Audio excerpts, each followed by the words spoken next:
नमस्कार साथियों। तो चलिए आज के दैनिक जागरण में क्या खास खबरें हैं उन्हें हम लोग एक एक करके देख लेते हैं। और याद रखिए दैनिक जागरण का राष्ट्रीय संस्करण है, तो इसमें आप लोगों को महत्वपूर्ण खबरें ही देखने को मिलेंगी। बदलेंगे अंग्रेजों के बनाए आपराधिक कानून, एक कौन कह रहे हैं? हमारे गृह मंत्री अमित शाह साहब बोल रहे हैं। गृह मंत्री अमित शाह ने लोकसभा में पेश किए 3 विधेयक, Indian penal code, criminal procedure code और इंडियन एविडेंस एक्ट को खत्म किया जाएगा और इनकी जगह लेंगे भारतीय न्याय संहिता और आप देखिए भारतीय नागरिक सुरक्षा संहिता, भारतीय साक्ष्य अधिनियम। राजद्रोह कानून खत्म करने के लिए किया गया नया प्रावधान। होम मिनिस्टर साहब ने कहा है कि पुराने कानूनों का उद्देश्य था दंड देना, प्रस्तावित भारतीय कानूनों का उद्देश्य न्याय दिलाना होगा। उन्मादी भीड़ की हिंसा और पहचान छिपाकर विवाह करने से जुड़े मामलों में सख्त होंगे प्रावधान। और प्रमुख प्रस्तावित बदलाव देखें तो डिजिटल उपकरणों और उससे मिले दस्तावेजों को साक्ष्य के रूप में मान्यता, संगठित अपराधियों की संपत्ति को जब्त करने का प्रावधान, पुलिस को एफआईआर के 90 दिनों के भीतर करनी होगी चार्जशीट, अदालत को सुनवाई पूरी होने की 30 दिनों के अंदर सुनाना होगा फैसला, 7 वर्ष से अधिक की सजा पर फॉरेंसिक टीम का इस्तेमाल जरूरी है और एसएमएस या फिर ईमेल से भेजे जा सकेंगे समन और चालान। सरकार को सजा याफ्ता की सजा कम करने का हक होगा, माफी का नहीं। एक बात और आप लोगों को बता दूं, देखिए कि अंग्रेजों के समय जो भी कानून बनाए गए थे 1947 के पहले, उन्होंने अपने उद्देश्य के लिए बनाए थे। अब आप देखिए हम लोग आजाद हो चुके हैं तो हमारा उद्देश्य भी बदल चुका है ना। अब हमारा गुलाम रखने का उद्देश्य नहीं है। आप देखते हैं कि हम स्वतंत्र, हमारे पास न्यायपालिका है, एक सरकार है, स्वतंत्र पुलिस व्यवस्था भी देखने को मिलती है। तो कानूनों में इस तरह के बदलाव, बहुत से कानून हटाए जा रहे हैं और नए लाए जा रहे हैं वर्तमान परिस्थिति के हिसाब से। दिल्ली स्कूल परिषद में मोबाइल फोन के इस्तेमाल पर लगी रोक। राजधानी के सभी सरकारी सहायता प्राप्त और निजी स्कूल अब परिसरों में मोबाइल फोन के इस्तेमाल पर शिक्षा निदेशालय ने रोक लगा दी। शिक्षा निदेशक हिमांशु गुप्ता ने कहा है कि मोबाइल फोन के ज्यादा इस्तेमाल से तनाव, चिंता, सामाजिक अलगाव, नींद न आने की समस्याएं हो सकती हैं। और आप देखिए कि मोबाइल भी एक तरह से बड़ा बुरी बीमारी ही कह लीजिए आप लोग आजकल, क्योंकि आप देखिए अगर आपके मोबाइल आपके हाथ में 5-10 मिनट मोबाइल नहीं रहता है, आप बेचैन होने लगते हैं, परेशान होने लगते हैं। एक दिन अगर आपसे फोन को दूर कर दिया जाता है, आप सोचते हैं दुनिया ही खत्म है। तो जितना दूर रह सके मोबाइल से और सोशल मीडिया से तो दूर ही रहा करिएगा। जब भी काम की जरूरत है, आन पड़ती है बिल्कुल, तभी उपयोग किया करिएगा और जब भी आप लोग अपनी चीजें देखा करिएगा, वरना आप देखते हैं कि सबसे ज्यादा बर्बाद भी टाइम सोशल मीडिया पर होता है, मोबाइल पर होता है। दुनिया भारत की उपलब्धियां देख दंग है, नहीं करें किरकिरी। उपराष्ट्रपति जगदीप धनखड़ ने कहा है कि दुनिया भारत की उपलब्धियों पर दंग है, इसकी किरकिरी नहीं करनी चाहिए। कहा अब 2047 में आजादी के 100 वर्ष पूरे होंगे तो विश्व भारत में का स्थान शीर्ष पर रहेगा। और धनखड़ में शुक्रवार को प्रगति मैदान में हर घर तिरंगा अभियान की जागरूकता के लिए बाइक को रैली को रवाना किया। इन्होंने नो हिंसा से पूर्व भड़काऊ वीडियो डालने वाला अफजल गिरफ्तार हुआ है। ये आप देखिए हरियाणा में जो आप देखते हैं कि एक तरह से धार्मिक हिंसा हुई है ना, उसी की बात हो रही है। राघव चड्ढा अनिश्चित काल के लिए राज्यसभा से निलंबित हुए। आपके एक अन्य सांसद संजय सिंह की निलंबन की अवधि बढ़ाई गई। अनुशासनहीनता और गलत आचरण के मामले में सभा ने, ये आप देखते हैं कि सभापति ने की कार्रवाई। ये आप देखते हैं जब आप कुछ बोलेंगे तो जब आप देखते हैं कि सभापति साहब को लगेगा कि ये हमारे हिसाब से नहीं है, अच्छा नहीं है, तो उन्हें निलंबित कर दिया जाता है एक सत्र के लिए, या आप देखिए कुछ दिनों के लिए, या आप देखिए कि अनिश्चित काल के लिए। चुनाव आयोग पर अपना नियंत्रण चाह रही मोदी सरकार, ये कांग्रेस कह रही है। अभी आप देखते हैं कि इसमें मुख्य न्यायाधीश को हटाने की बात हुई है ना, जो पैनल चुनाव आयोग का बनेगा चुनाव आयुक्तों की नियुक्ति का, तो उसी की बात हो रही है। और चुनाव आयोग की बात करें तो आप देखते हैं कि निष्पक्ष संस्था मानी जाती है। इलेक्शन कमीशन ऑफ इंडिया, जो आपकी लोकसभा हो, राज्यसभा हो, विधानसभा हो, या राष्ट्रपति उपराष्ट्रपति के चुनाव हो, ये सब वही करवाता है, उसी की देखरेख में होता है। और 25 जनवरी 1950 में इसकी स्थापना हुई थी। नई दिल्ली में हेडक्वार्टर देखने को मिलेगा। सुकुमार सेन पहले मुख्य चुनाव आयुक्त थे। अनुच्छेद 324 के तहत इसकी स्थापना की बात की गई है। अगर आप देखिए कि चुनाव आयोग पर उंगलियां उठती रहती हैं समय समय पर, अगर और उठेगी तो आप देखते हैं कि हमारे लोकतंत्र की भी बात होने लगेगी। राहुल पर फैसला देने वाले गुजरात हाईकोर्ट के जज का तबादला। सुप्रीम कोर्ट कॉलेजियम ने देश के विभिन्न हाईकोर्ट में 23 जजों के तबादले की सिफारिश की है। जिन जजों का तबादला किया जाएगा उनमें गुजरात हाईकोर्ट के जस्टिस हेमंत एच पृछक का नाम भी शामिल। जस्टिस पृछक ने 7 जुलाई को मानहानि के मामले में राहुल गांधी की सजा पर रोक की मांग याचिका खारिज कर दी थी। और आप देखिए सुप्रीम कोर्ट से राहुल गांधी को क्या मिल चुका है, राहत मिली है। न्यूज क्लिक के खिलाफ 250 से अधिक बुद्धिजीवियों ने राष्ट्रपति और प्रधान न्यायाधीश को लिखा पत्र में समाचार पोर्टल न्यूज क्लिक के खिलाफ कड़ी कार्रवाई की मांग की है और फर्जी खबरों के जरिए चीन की सह पर भारत विरोधी साजिश में शामिल होने की बात हो रही है। और न्यूज क्लिक और उसके प्रधान संपादक को हाईकोर्ट से भी नोटिस आया। न्यूज क्लिक पर आप देखते हैं बहुत समय से उंगलियां उठ रही है। भारतीय कुश्ती महासंघ के चुनाव पर हाईकोर्ट ने लगाई रोक। ये आप देखते हैं कि भारतीय कुश्ती महासंघ, इनके अध्यक्ष पर पहले जो अध्यक्ष थे उन पर आप देखते हैं यौन शोषण तरह तरह के आरोप लगे थे, उन्होंने इस्तीफा दे दिया था और फिर से आप देख रहे हैं चुनाव हो रहा है, उसी की बात हो रही है। राजस्थान में कांग्रेस विधायक पर लगा दलित मजदूर से जूते चटवाने का आरोप। ये आप देखिए इस तरह की घटनाएं कई जगह से, अभी एमपी से हाल ही में आप लोगों ने देखा होगा एक वीडियो वायरल हुआ था। और अब आप देखिए खूब राजनीति भी हो गई और होना भी चाहिए। राजस्थान की राजधानी आप लोग देखेंगे जयपुर देखने को मिलेगी, क्योंकि इसी साल यहाँ चुनाव भी है। क्या है, चुनाव भी आप लोगों को देखने को मिलेंगे। और आप देखिए इसकी अंतर्राष्ट्रीय सीमा पाकिस्तान से लगती है, राज्यों में गुजरात हो, मध्य प्रदेश हो, उत्तर प्रदेश, हरियाणा, पंजाब से लगती है। और आप देखें क्षेत्रफल में सबसे बड़ा राज्य है, 3,42,239 वर्ग किलोमीटर में फैला हुआ है। विधानसभा में 200 सीटें हैं, राज्यसभा में 10 सीटें हैं, लोकसभा में 25 सीटें हैं। अशोक गहलोत यहाँ के मुख्यमंत्री हैं, कलराज मिश्रा यहाँ के राज्यपाल साहब हैं। खालिस्तानियों पर अब ज्यादा सख्ती दिखाएगी ब्रिटिश सरकार। ये आप सभी को बता दूं कि खालिस्तान देखिए जिसमें पंजाब हो गया, पाकिस्तान के हिस्से में जो पंजाब है उसको मिलाकर, उत्तर प्रदेश, हिमाचल प्रदेश, दिल्ली का कुछ हिस्सा मिलाकर एक अलग देश बनाने की मांग होती रहती है। उसी से जुड़े हुए लोगों को खालिस्तानी कहते हैं। ब्रिटिश सरकार ने शुक्रवार को खालिस्तान समर्थकों के खिलाफ अपनी सुरक्षा व्यवस्था को मजबूत करने के लिए 95,000 पाउंड का एक फंड आवंटित किया है। और इसकी घोषणा भारत के दौरे पर आए ब्रिटेन के सुरक्षा मंत्री टॉम टोगेड हार्ट ने विदेश मंत्री एस जयशंकर से मुलाकात के बाद किया है। सोने चांदी से प्यार करने वाले नहीं समझेंगे किसान की पीड़ा, अब देखिए मुख्यमंत्री योगी आदित्यनाथ कह रहे हैं। मणिपुर में महिलाओं पर हुई हिंसा की प्रकृति की जांच करे समिति। सुप्रीम कोर्ट ने अपनी ओर से गठित जजों की समिति से किया अनुरोध, कहा अधीनता का संदेश देने के लिए भीड़ करती है यौन हिंसा। ये आप देखिए मणिपुर में जो हुआ है उसे कोई सही नहीं ठहरा सकता है। और आप देखिए हमारे भारत की छवि पर नुकसान भी हुआ है, दुनिया भर में आलोचना भी हो रही है। मणिपुर की बात करें तो इम्फाल इसकी राजधानी है। इसकी सीमा आप देखिए नागालैंड हो गया, असम हो गया, और इसकी सीमा आप देखें कि मिजोरम से, अंतर्राष्ट्रीय सीमा म्यांमार से लगती है। इसे आप देखते हैं कि 1949 में भारत में शामिल किया गया था, केंद्र शासित प्रदेश बनाया गया था 1956 में, और राज्य का दर्जा मिला था 1972 में।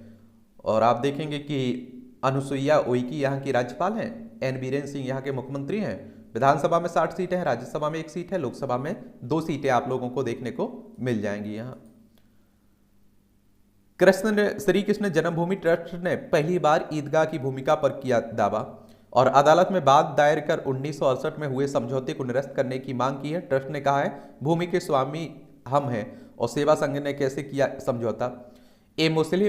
मुस्लिमों की ईदगाह में प्रवेश पर रोक उसे हटाए जाने की मांग। शाही मस्जिद ईदगाह कमेटी और श्री कृष्ण जन्म स्थान संस्थान को प्रतिवादी बनाया गया है और 2.5 रुपये के आप देखते हैं कि स्टाम्प पर हुआ था समझौता। श्री कृष्ण जन्म स्थान और शाही मस्जिद ईदगाह के बीच 1832 में पहली बार स्वामित्व को लेकर विवाद चला। 136 वर्ष तक मुकदमा चला। 12 अक्टूबर 1968 को समझौता हुआ। यह समझौता 2.5 रुपये के स्टाम्प पेपर पर लिखा गया।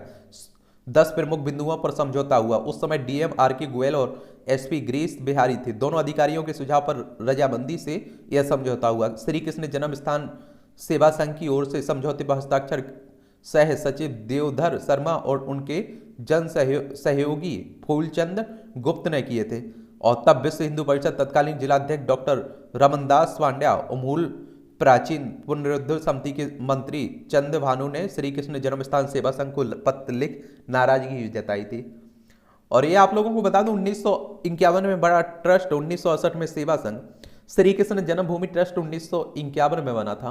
ट्रस्ट के कार्य के लिए 1958 में श्री कृष्ण जन्म स्थान सेवा संघ का गठन किया गया। इसी संघ ने शाही मस्जिद ईदगाह की कमेटी से समझौता किया। 1976 में सेवा संघ का नाम परिवर्तित करके श्री कृष्ण जन्म स्थान सेवा संस्थान कर दिया गया। श्री कृष्ण जन्म भूमि ट्रस्ट के अध्यक्ष महंत नित्य गोपाल दास वही संस्थान के भी अध्यक्ष है। और ट्रस्ट के सचिव कपिल शर्मा ने बताया कि ट्रस्ट में 22 पदाधिकारी हैं, जबकि इस संस्थान में 15 हैं। तो किसने भगवान की भूमि को लेकर, और आप देखिए ईदगाह मस्जिद को लेकर विवाद चल रहा है ये मथुरा में, तो इसके बारे में भी एक बड़ा हम लोगों ने विस्तार से बात की हुई थी। सामान्य ज्ञान के नाम से जो प्लेलिस्ट सूची बनी हुई है उसे देख लीजिएगा आप लोग, उसमें डली हुई क्लासें।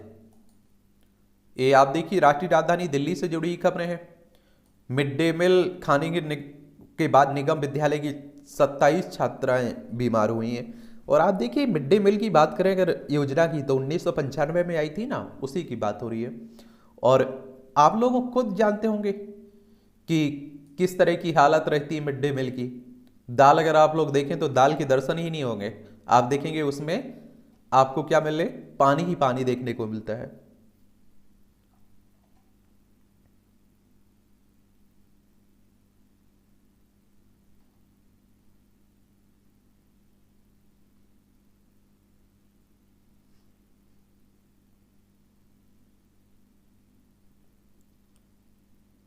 ये एनसीआई में हिस्टोपैथोलॉजी व मॉलिक्यूलर जांच की सुविधा नहीं है, एम्स की बात हो रही है। बाकी आप देखिए राजनीति की बातें भी खूब चल रही हैं, कांग्रेस बीजेपी पर, बीजेपी कांग्रेस पर, देखिए विरोध प्रदर्शन भी खूब हो रहा है।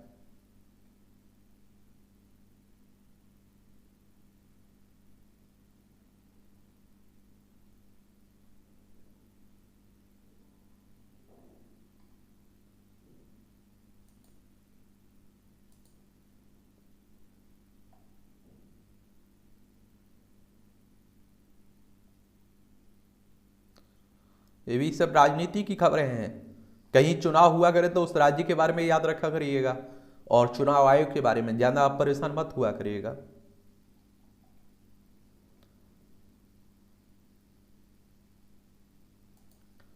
अदालतों पर कम बोझ होगा, बोझ 3 वर्ष में मिल सकेगा न्याय। सरकार का अनुमान है कि कानूनों पर अमल के बाद 7 वर्ष बाद आप देखिए अपराधियों की सजा की दर 90% हो जाएगी, 90% से अधिक हो जाएगी ये 7 वर्ष बाद अपराधियों की दर।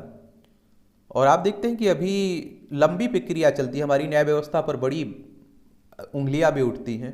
पूरी तरह से डिजिटल हो जाएगी न्याय प्रक्रिया, तो अच्छी बात है इस तरह का अगर कोई हो तो।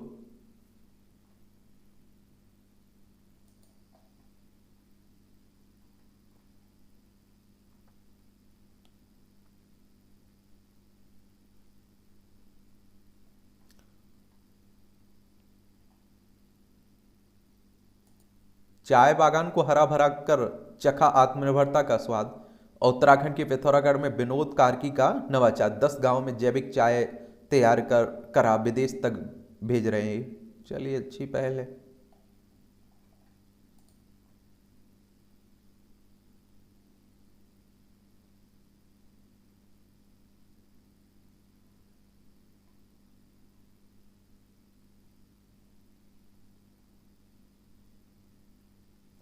राम मंदिर निर्माण से अयोध्या से सटे जिलों की भी आर्थिकी बदलेगी।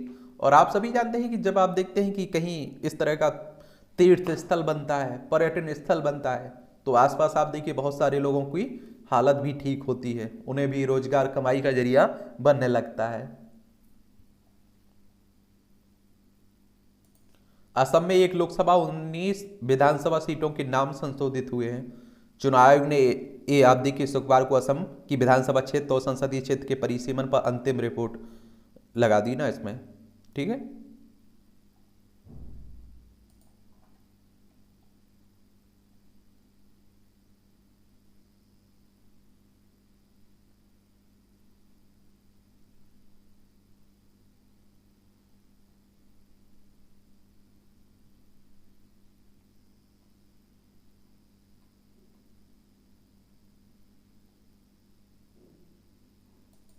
ये आप देखिए संपादकीय पाठ है, ये आप लोगों को पढ़ना चाहिए और यही आप लोगों के लिए काफ़ी महत्वपूर्ण भी रहते हैं। ये आपको प्रीलिम्स में, मुख्य परीक्षा में, इंटरव्यू में, हर जगह आप देखते हैं कि क्या रहता है, फायदा पहुंचाते हैं। ये आप देखिए राजनीति पर बिखरे विपक्ष की नाकामी, और आप देखते हैं कि विपक्षी गठबंधन की बात भी हो रही 2024 के लिए। और याद रखिए अगर सभी अच्छे से रहते हैं और गठबंधन हो जाता है तो भारतीय जनता पार्टी को नुकसान होगा, इसमें कोई दो राय नहीं रखना चाहिए। और आप देखिए इससे पहले कांग्रेस को भी गठबंधन हुए तो उसका नुकसान उठाना पड़ा। चलिए, तो ये आप लोग देख सकते हैं, कई बार हम लोग बात कर चुके हैं।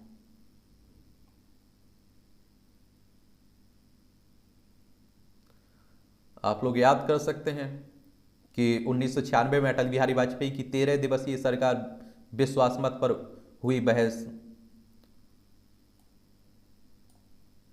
अभी अविश्वास प्रस्ताव लाया गया था ना, तो उसमें अभी दिल्ली में आप देखते हैं जो दिल्ली विधेयक था संशोधन, उस पर भी आपने देखा है कि पास हो गया वो राज्यसभा लोकसभा दोनों जगह से। मजबूत सैन्य शक्ति का महत्व, आप देखें बीते दिनों नूह की घटना का पूरा देश साक्षी रहा है। एक संसद सदस्य सार्वजनिक कार्यक्रम के दौरान भारत माता की जय बोलने को लेकर लगभग हाथापाई पर उतर आए। कुछ महीनों पहले कन्हैया लाल और उमेश कूले जैसे लोगों की गर्दनें मजहबी कट्टरपंथियों द्वारा उतार दी गई। खालिस्तानी समर्थकों के प्रदर्शन दिख रहे हैं। पूर्वोत्तर में विदेशी शक्तियों की मदद से माहौल बिगाड़ा जा रहा है। देश में चौड़ी होती ये भ्रंश रेखाएं युद्ध काल का संकेत नहीं दे रही तो यह और क्या है। स्पष्ट रूप से हमें अपना पुख्ता तैयारी करनी होगी। वस्तुतः शांति का काल राष्ट्र के लिए स्थिरता, विकास, शक्ति अर्जन एवं भविष्य की तैयारियों का समय होता है। शांति काल के दायित्वों को विस्मृत करने के दुष्परिणाम हमने देखे हैं। जब मौर्य, गुप्त, कनिष्क और ललितादित्य के साम्राज्यों से लेकर यहां तक कि अंग्रेजों ने भी पश्चिमोत्तर में हमारी सीमाओं की रक्षा की है, तो स्पष्ट है कि यही भारतवर्ष की स्वाभाविक सीमा है। देश के बंटवारे की ये नकली विभाजक रेखाएं हमारे भाग्य की रेखाएं नहीं है। कल जब हम समर्थ होंगे तो आप देखिए इतिहास की लहरों के सामने रेत की लकीरों की तरह ये मिट जाएंगी और हमारी पूर्वी सीमाएं कभी उस तरह से समस्या नहीं रही। समस्याएं तो उत्तरी सीमाएं भी नहीं होती, लेकिन हमारी अयोग्य शासक इसके मूल में रहे हैं। पाकिस्तान बनाकर ब्रिटिश सरकार ने पश्चिमी दिशा में भारत के संभावित शक्ति विस्तार को जानबूझकर निष्प्रभावी कर दिया। जहां सिकंदर के सेनापति सेल्यूकस की पराजय हुई, आज वह पाकिस्तान बना हुआ है। अगर सेल्यूकस की पराजय ना हुई होती तो मौर्य साम्राज्य स्थिर ना होता और शेष विश्व से व्यापारिक संबंध ना बने होते, समृद्धि और शक्ति का मार्ग बाधित रहता। और उसी तरह आज पाकिस्तान एक शत्रु ही नहीं बल्कि एक बाधा है जो हमारी राह रोके खड़ा हुआ है। हमारी सांप्रदायिक समस्या देश की आंतरिक स्थितियों को अब इस तरह प्रभावित करने लगी है कि वह घोर सांप्रदायिकता के साथ साथ आप देखिए क्षेत्रीय अलगाव का भी कारण बन रही है। और यह सांप्रदायिकता बिहार और उत्तर प्रदेश में जातीयता का अवलंब बनकर संकट खड़ा कर रही है। बंगाल और केरल में आप देखिए सांप्रदायिकता आतंकी विभाजनकारी अभियान का आशय बन चुकी है। PFI और अलकायदा के अतिरिक्त IS के भारत में संगठित होने की सूचनाएं हैं और इस सांप्रदायिक विभाजन से भारतवर्ष की अस्तित्व पर संकट उत्पन्न हो रहा है। शांतिकालीन प्रावधानों से युद्धकाल का नियंत्रण असंभव सा होता जा रहा है। हम अतीत से ही आसन्न संकटों के प्रति जागृत नहीं रहे। कश्मीर 1947 से पाकिस्तान के लिए नाक का सवाल बना रहा और 1/3 कश्मीर उसके अवैध कब्जे में पहले से है। बाकी कब्जाने का कुछ अभियान उसने छेड़ रखा है। कश्मीर पर कब्जा एवं भारत का इस्लामीकरण ही उसका लक्ष्य है और इसके लिए हम कौन सी काट तैयार कर रहे हैं। पारंपरिक रूप से हम रक्षात्मक देश रहे हैं और संकटों के बावजूद आक्रामक सैन्य शक्ति सशक्तिकरण हमारी नीति ही नहीं रही और हमने तो युद्ध भी हमेशा रक्षात्मक किया है। 1947-48 के पाकिस्तानी आक्रमण के फलस्वरूप कश्मीर युद्ध में पंडित नेहरू ने सुरक्षा परिषद से युद्ध विराम करा लिया। 1965 में हम लाहौर के करीब थे लेकिन हमने स्वयं युद्ध विराम घोषित कर दिया। 1971 का युद्ध हम अपने नहीं आप देखते हैं कि बांग्लादेश के हित में लड़े। फिर शिमला समझौते में सामरिक विजय की कूटनीति के स्तर पर गवा दिया। परिणाम स्वरूप समस्याएं जस की तस बनी रही। प्रधानमंत्री मोदी ने कहा जल्द ही देश दुनिया की तीसरी सबसे बड़ी अर्थव्यवस्था बन जाएगा। ऐसे में सवाल उठता है कि आर्थिक शक्ति की रक्षा बाहरी एवं आंतरिक सामरिक शक्ति के अभाव में कैसे संभव होगी। शत्रु तो अंदर भी है। चीन हमारे समक्ष आंतरिक शत्रुओं के नियंत्रण का एक बड़ा उदाहरण है। रूस यूक्रेन युद्ध में हमने देखा कि आर्थिक एवं सैन्य शक्ति का सहयोग एक दूसरे के लिए कितना आवश्यक है। पुतिन यदि सामरिक दृष्टि से जागरूक न रहते तो वह यूक्रेन के रूप में अपनी सीमाओं का एक पाकिस्तान जैसा सिर दर्द बन जाने देते। नाटो संगठन उनकी घेराबंदी कर यूरोप में उन्हें सीमित कर देता। हालांकि पुतिन ने ऐसा नहीं होने दिया, युद्ध का चुनाव किया। आर्थिक समृद्धि के साथ यदि सामरिक शक्ति सामर्थ्य नहीं होती तो इसके बड़े भयानक परिणाम सामने आते। हम इसके भुक्तभोगी रहे हैं। हमारी इस्लामिक गुलामी का दौर 10वीं शताब्दी से प्रारंभ होता है। इस्लामिक आक्रमण से पूर्व हम विश्व के सबसे समृद्ध देश थे। विश्व प्रसिद्ध आर्थिक इतिहासकार एंगस मैडिसन ने अपने विशद अध्ययन में सिद्ध किया है कि प्राचीन विश्व की अर्थव्यवस्था का 55 से 57% भारत और चीन के नियंत्रण में था, और उसमें भारत तो चीन से भी आगे था। वहीं भारत कालांतर में सैन्य शक्ति के अभाव में विश्व का सबसे समृद्ध देश होने के बावजूद जुनूनी मजहबी लुटेरों से पराजित होकर गुलामी के लंबे दौर में दाखिल हो गया। याद रहे कि अमेरिका अपनी आर्थिक शक्ति की रक्षा सामरिक शक्ति से करता है। हमारे राजनीतिक नेतृत्व में भू राजनीतिक समझ का अभाव हमारे पराजय का प्रमुख कारण रहा। यदि हम एक सक्षम समृद्ध अर्थव्यवस्था बनना है तो हमें स्वयं को एक प्रभावी सामरिक शक्ति भी बनाना होगा। इसके लिए हम किसी साझेदारी पर निर्भर ना होकर अपने दम पर आगे बढ़े, तभी हित सुरक्षित होगा। लेखक हैं, पूर्व सैनिक और पूर्व प्रशासक हैं। इनका नाम है कैप्टन आर विक्रम सिंह के द्वारा ये आर्टिकल लिखा गया। पाकिस्तान की बात करें तो देखिए, पाकिस्तान लद्दाख हो गया, जम्मू कश्मीर, पंजाब, राजस्थान, गुजरात की सीमा लगती है। वहीं आप लोग देखें तो आप देखिए चाइना से लद्दाख, हिमाचल प्रदेश, उत्तराखंड, सिक्किम और अरुणाचल प्रदेश की। अगर बांग्लादेश देखें तो बांग्लादेश की पश्चिम बंगाल, असम, मेघालय, त्रिपुरा, मिजोरम की लगती है। और आपको मालूम है कि जो यूक्रेन और रूस के बीच युद्ध हुआ है, ये रूस है, ये यूक्रेन है। कहते हैं कि इसमें नाटो का एक बड़ा हाथ है। नाटो आप देखते हैं कि रूस को घेरने के लिए उसके पास जा रहा था, लेकिन ये रूस को बर्दाश्त नहीं था। The North Atlantic Treaty Organization की बात कर रहा हूँ, जिसकी स्थापना 4 अप्रैल 1949 में हुई थी, वॉशिंगटन डीसी में। बेल्जियम में इसका हेडक्वार्टर आपको देखने को मिलेगा। या आप देखिए, हीनता का परित्याग। मनुष्य को गलतियों का एक पुतला कहा गया है। मनुष्य जीवन में तमाम गलतियां करता है और अपने स्तर पर उनके परिमार्जन के प्रयास में भी लगा रहता है। जो मनुष्य गलतियों से पीछा छुड़ाकर आगे बढ़ने में सफल हो जाता है, वह श्रेष्ठ व्यक्तियों की श्रेणी की ओर बढ़ने लगता है। देख सकते हैं, यह आप देखिए, दास्ता के प्रतीक से मुक्ति। संसद के मानसून सत्र में अंतिम दिन केंद्रीय गृह मंत्री शाह ने भारतीय दंड संहिता, दंड प्रक्रिया संहिता, भारतीय साक्ष्य कानून में व्यापक संशोधन किए ना, उसी को लेकर बातें हो रही। सशक्त भू कानून को लेकर उत्तराखंड सरकार ने अपनी प्रतिबद्धता जताई। प्रदेश सरकार का यह कदम प्रशंसनीय है। इसमें प्रदेश में भूमि की अवैध रूप से खरीद फरोख्त, अतिक्रमण व कब्जों पर रोक लगेगी। संभव हुआ वाइजर 2 से दोबारा संपर्क। हम मनुष्य प्राचीन काल से ही अपने आसपास की दुनिया को जानने समझने के लिए उत्सुक रहे। मनुष्य की इसी खोजी प्रवृत्ति ने जन्म दिया उसके अब तक की सबसे महान अंतरिक्ष अन्वेषण मिशन वाइजर को। लगभग 46 साल पहले नासा ने 2 वाइजर यानों को अंतरिक्ष में प्रक्षेपित किया था। ये दोनों यान पृथ्वी से सर्वाधिक दूरी तय करने वाली मानव निर्मित मशीन बन चुकी है और ये यान आज भी काम कर रहे हैं। लेकिन बीते 21 जुलाई को नासा द्वारा दिए गए एक गलत कमांड की वजह से पृथ्वी से लगभग 20 अरब किलोमीटर दूर वाइजर 2 का एंटीना पृथ्वी की विपरीत दिशा में घूम गया था, जिससे उसका संपर्क नासा से टूट गया था। और उस समय अंतरिक्ष विशेषज्ञों को ऐसा लगने लगा कि अब शायद ही उससे दोबारा संपर्क स्थापित हो पाएगा, परंतु कड़ी मशक्कत के बाद दोबारा इससे संपर्क स्थापित करने में नासा को कामयाबी मिली है। वस्तुतः इन दोनों यानों के रास्ते और काम अलग अलग है थे, और जहां वाइजर 1 का मुख्य उद्देश्य बृहस्पति और शनि ग्रह के उपग्रह तंत्र का अध्ययन करना था, वहीं वाइजर 2 को यूरेनस और नेपच्यून का भी अन्वेषण करना था। दोनों ही डीप स्पेस नेटवर्क के जरिए नासा के संपर्क में हैं और प्रक्षेपण के 46 वर्षों बाद यान पृथ्वी से अरबों किलोमीटर दूर है। ये दूरी इतनी अधिक है कि वाइजर 1 से धरती पर संदेश आने जाने में लगभग 20 घंटे लगते हैं। वह भी आप देखते हैं तब जब ये रेडियो संकेत प्रति सेकंड 3 लाख किलोमीटर की गति से दूरी तय करते हैं। दोनों वाइजर यानों की बड़ी विशेषताएं हैं। इनमें आप देखिए रखे गए बेहद महत्वपूर्ण और महत्वाकांक्षी संदेश। नासा ने इन संदेशों को इस उम्मीद में रखा है कि अगर ये यान दूर स्थित किसी संभावित सभ्यता से कभी टकरा जाएं तो वहाँ के लोग धरती और यहाँ के निवासियों, उनकी सभ्यता, संस्कृति आदि के बारे में जान सकें। इन यानों में एक गोल्डन रिकॉर्ड फिट किया गया और जिनसे वे पृथ्वी पर जीवन की विविधता को जान समझ सकते हैं। इस रिकॉर्ड में धरती पर विद्यमान विविध प्राकृतिक ध्वनियाँ जैसे हवा, पानी और कड़कती बिजली की आवाज़, पक्षियों की चहचहाहट, हेल समेत अन्य जीव जंतुओं की आवाज़ें, इनमें प्रमुख रूप से ये संकेत उत्कीर्ण है। सौरमंडल यान का रास्ता पृथ्वी ग्रह की स्थिति, मनुष्य की उपस्थिति, हाइड्रोजन का संकेत आदि। ये यान सौरमंडल को पार करके सुदूर अंतरिक्ष में आगे बढ़ रहे हैं, और जब भी कभी कोई परग्रही इन्हें लेगा तो ये उन्हें बताएंगे एक औसत तारे की परिक्रमा करते एक नीले हरे ग्रह पर जीवन का अस्तित्व। एक समय आएगा जब हमारा संपर्क इनसे हमेशा के लिए टूट जाएगा, लेकिन उम्मीद की जा रही है कि तब भी सुदूर अंतरिक्ष में इनका सफर जारी रहेगा। देखिए हमारी अंतरिक्ष एजेंसी कौन सी है? ISRO, Indian Space Research Organisation. और आप देखते हैं कि इसकी स्थापना 15 अगस्त 1969 में हुई थी। बेंगलोर में हेडक्वार्टर देखने को मिलेगा।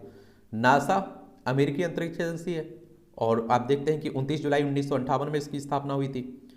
इसका हेडक्वार्टर वॉशिंगटन डीसी यूएसए में देखने को मिलेगा। ये आप लोग देखिए यहाँ भी छोटे छोटे कॉलम रहते हैं, देख सकते हैं। तीव्र विकास पर केंद्रित रिजर्व बैंक की रणनीति। भारतीय रिजर्व बैंक की हालिया संपन्न मौद्रिक नीति समिति की बैठक में रेपो दर को 6.5% के स्तर पर बनाए रखने का निर्णय लिया गया, अर्थात इसमें लगातार तीसरी बार कोई वृद्धि नहीं की गई। वैसे कि विश्व के अन्य कई देशों में केंद्रीय बैंकों द्वारा ब्याज दरों में निरंतर की जा रही बढ़ोतरी के कारण भारतीय रिजर्व बैंक पर भी ब्याज दर बढ़ाने का दबाव अवश्य रहा होगा, परंतु भारत की आर्थिक परिस्थितियों एवं देश की आर्थिक विकास दर को बनाए रखने के उद्देश्य से ब्याज दरों में वृद्धि नहीं की गई है, जिससे एक संतुलित निर्णय कहा जा सकेगा।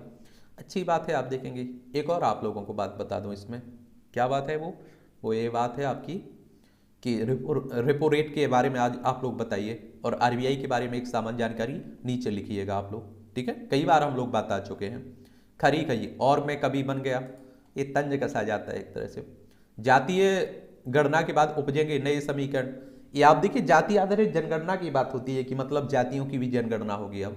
और आज जनगणना की बात करें तो 1872 लॉर्ड मेयो के समय से शुरू हुई थी। लॉर्ड रिपन के समय से 1881 से नियमित जनगणना शुरू हुई थी। हर 10 साल में होता है ना।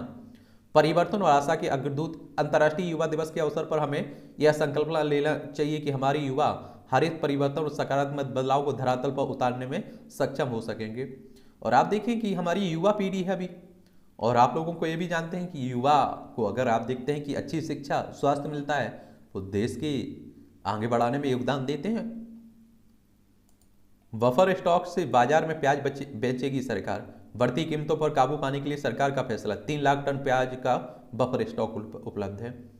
और खाद्य तेलों का आयात बढ़कर 142 लाख टन हो गया। देखिए चालू वित्त वर्ष में शुद्ध प्रत्यक्ष कर संग्रह 17% बढ़ा। विदेशी मुद्रा भंडार में 2.42 अरब डॉलर की गिरावट देखने को मिल रही है।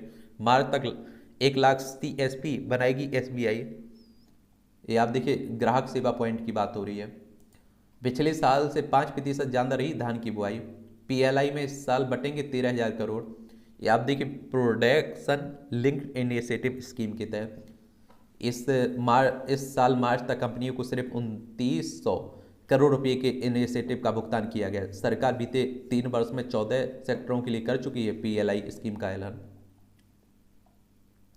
3 बैंकों ने कर्ज पर ब्याज दर बढ़ाई। PM की तारीफ से जिम्मेदारी बढ़ी, LIC चेयरमैन कह रहे हैं। और 2023 तक हमारे पास 100 लाख करोड़ रुपए का निवेश परिसंपत्तियां हैं। LIC बीमा आप लोगों ने सुना होगा, और कई बार आप लोगों को एजेंट मिल भी जाते होंगे, तो उसी की बात हो रही है। LIC की बात कर रहा हूँ। लाइफ इंश्योरेंस कॉरपोरेशन की बात हो रही है। 1 सितंबर 1956 में इसकी स्थापना हुई थी, याद रखिएगा ये भी। ऑनलाइन मनी गेमिंग पर 28% GST का रास्ता साफ हो गया। कानून में संशोधन हो गया ना, मंजूरी लोकसभा में मिल चुकी है। 2017 में आया हुआ था, ये याद रखिएगा आप लोग GST।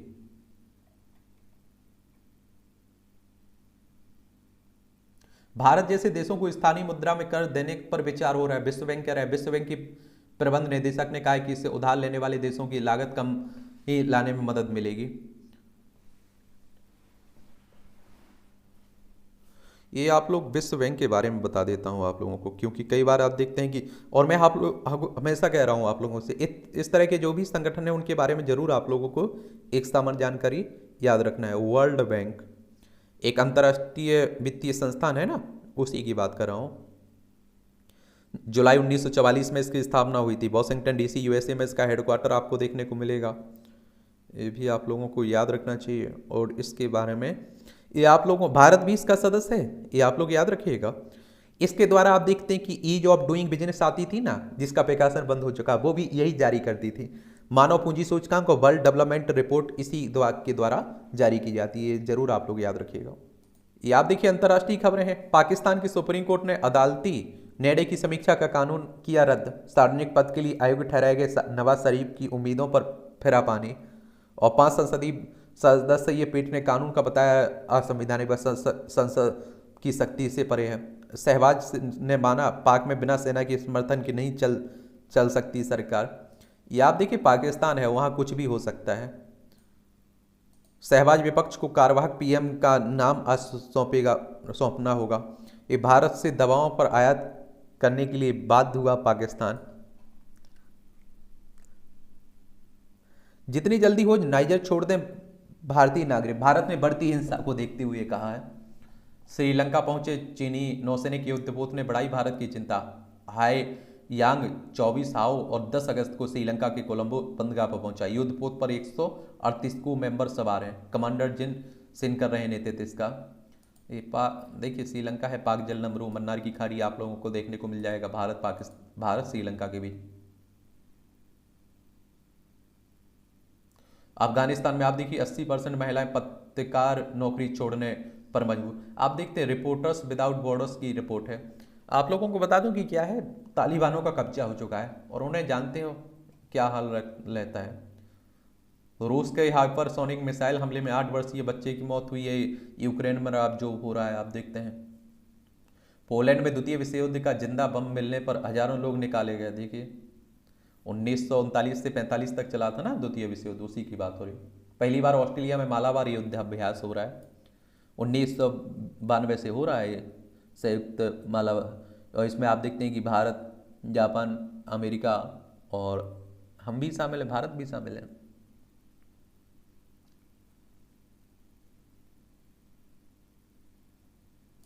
ये आप देखें खेल का क्षेत्र है, ये भी आप लोग देख लिया करिएगा। खेल मंत्रालय ने पहलवानों की रोमानिया भेजा पहलवानों को। उत्कृष्ट केंद्र का उद्घाटन भारतीय बैडमिंटन के विकास को बढ़ावा देने के लिए। अलकराज क्वार्टर फाइनल पहुंचे। स्पेन के 30 वर्षीय टेनिस खिलाड़ी कार्लोस अलकराज ने पोलैंड की 15वीं वरीय हुबर्ट हुर्टाज को हराकर नेशनल बैंक ओपन के क्वार्टर फाइनल में प्रवेश किया है। ये चौथे खिताब से एक जीत दूर भारतीय टीम। ये आप देखिए एशियन चैंपियनशिप ट्रॉफी हो रही ना, उसमें स्पेन स्वीडन सेमीफाइनल में पहुंचे हैं। सल्मा पारालोएलो के अतिरिक्त समय में किए गए गोल की मदद से छठी रैंकिंग पर उपस्थित स्पेन ने शुक्रवार को नीदरलैंड को 2-1 से हराकर पहली बार महिला विश्व कप के सेमीफाइनल में प्रवेश किया है।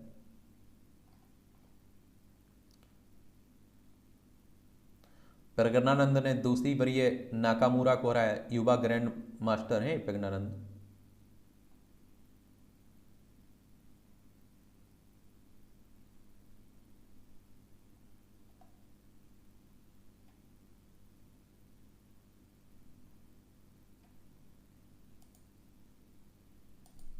व्यक्तित्व को बनाए प्रभावशाली। और अपने इसके लिए कहता हूँ यूजीसी नेट के लिए क्या नियमित एमए जरूरी। ये आप लोग देखिए याद रखिएगा कि अपने आप पर ध्यान दीजिए। अभी सबसे पहले तो दुनिया आप पर ध्यान देगी, ये आप लोग समझ लीजिएगा। भारत में हर साल 2 लाख से ज़्यादा महत्वपूर्ण अंग हो रहे हैं नष्ट। देखिए 0. आप देखिए कि 1% आबादी मृत्यु के बाद अपने अंग दान करती है। भारत में कितनी कम है आप देखिए। विदेशों में आप देखें तो हाई है, 0.86 है दान दर प्रति 10 लाख लोगों पर। 70 से 80% लोग ऐसा करने के संकल्प लेते हैं पश्चिमी देशों में। देखिए 70 से 80% अंगदान को लेकर जागरूकता का अभाव है। 2 लाख लोग लीवर और हजारों मरीज हृदय रोग के कारण दम तोड़ देते हैं प्रति वर्ष। 2 लाख महत्वपूर्ण अंग नष्ट हो जाते हैं प्रति वर्ष। 2 लाख मामले मिले थे किडनी फेल के 2022 में। 15,000 आप देखिए कि प्रत्यारोपण हुए 2022 में।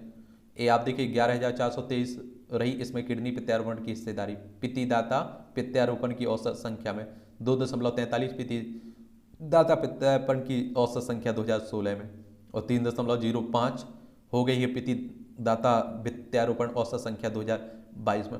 एक बात और आप लोगों को बता दूं, हमारे देश में जागरूकता कम है।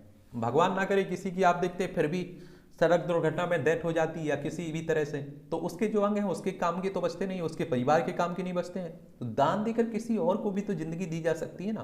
तो उसी की बात हो रही है।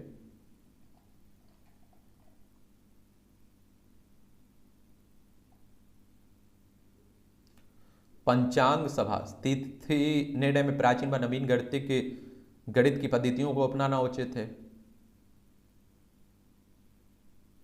ये आप लोग देख लीजिए, ये आपको महत्वपूर्ण खबरें देखने को मिल जाएंगी। यहाँ आप देखते हैं जनरल नॉलेज की जानकारी मिल जाती है, परीक्षा के पॉइंट भी से भी पॉइंट मिल जाते हैं। अमेरिका में पाया गया डायनासोर का सबसे बड़ा जीवाश्म 1990 में आज ही अमेरिका के दक्षिण डकोटा में डायनासोर का सबसे बड़ा जीवाश्म मिला था।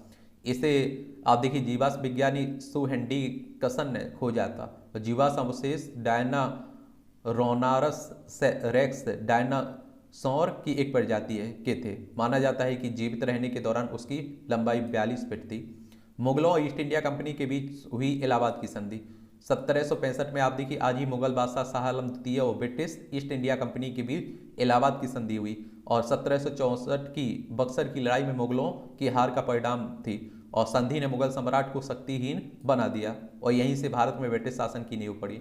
भारतीय अंतरिक्ष कार्यक्रम के जनक माने जाते हैं विक्रम साराभाई।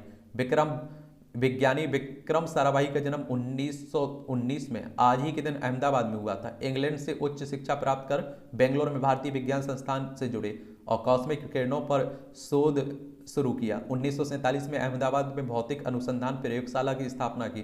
डॉक्टर होमी जहां भाभा की मदद से तिरुवनंतपुरम में भारत का पहला रॉकेट लॉन्चिंग स्टेशन स्थापित हुआ। 1969 में इसरो की स्थापना में महत्वपूर्ण भूमिका निभाई। प्रथम भारतीय उपग्रह आर्यभट्ट के विक्षेपण में भी उनका योगदान था।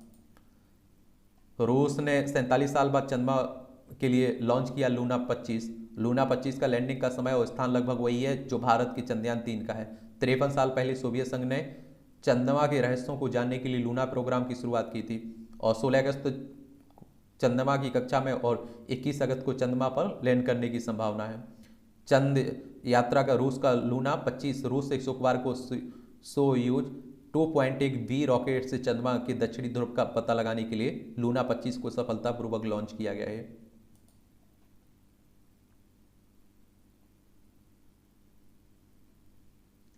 किसानों का स्वास्थ्य बिगाड़ रहे हैं रासायनिक खाद व कीटनाशक। प्राकृतिक व रासायनिक खेतों के प्रभाव पर पहली बार किया गया सर्वे। 23 ब्लॉक में प्राकृतिक व रासायनिक खेती पर सर्वे किया गया हिमाचल में। 22% किसानों ने सांस, 40% ने सिर दर्द की शिकायत की है और आप देखिए सांस लेने की बीमारी 22%, कैंसर 16, वचा कर चकते के निशान ये आप देखिए 47, सिर दर्द 40, उल्टी 39, बुखार 35, थकान 37, दर्द 31। पहले आप देखिए कि नेचुरल खेती हुआ करती थी, अब आप देखते हैं उसमें तरह तरह के कीटनाशक रसायन मिलाए जा रहे हैं। अल्जाइमर से बचाव की राह पर बढ़ रही है भारतीय विज्ञानी। मस्तिष्क में पाई जाने वाली ग्लूटाथियोन के सप्लीमेंट में होगा इलाज, ट्रायल की तैयारी भी हो रही है। ये एसिड रिफ्लेक्स दवाएं लंबे समय तक लेने से डेमेंशिया का खतरा है, अनुसंधान कर रहा है। अमेरिका में प्रदर्शित की गई मक्खन से बनी गाय देखिए वॉशिंगटन में। ये सौभाग्य की प्राप्ति के लिए टार्च फेस्टिवल ये चीन के दक्षिण पश्चिम गुइझोउ प्रांत की क्विंगलोंग काउंटी बुरोई और बुएई और स्वायत्त म्याओ में वार्षिक मसाल उत्सव टार्च फेस्टिवल के दौरान उमड़ी भीड़ आप लोग देख सकते हैं। मसाल उत्सव पर प्रत्येक परिवार मसाल जलाता है, उसके बाद घर के प्रत्येक कमरे को उससे रोशन किया जाता है। कुछ ग्रामीण सौभाग्य प्राप्ति और बेहतर फसल की प्रार्थना करने के लिए मसाल परेड निकालते हैं। ये मूवियों से जुड़ी हुई खबरें पढ़ सकते हैं, देख सकते हैं आप लोग। और इस तरह से आप देखेंगे कि आज के न्यूज़पेपर की कहानी खत्म होती है। आप लोग पढ़ते रहिए, एंजॉय करते रहिए। आपका कोई सवाल हो, सुझाव हो मेरे लिए तो आप लोग भेज सकते हैं। मेरी आप लोगों के लिए शुभकामनाएं हैं, बस आपको मेहनत करना है अच्छे से।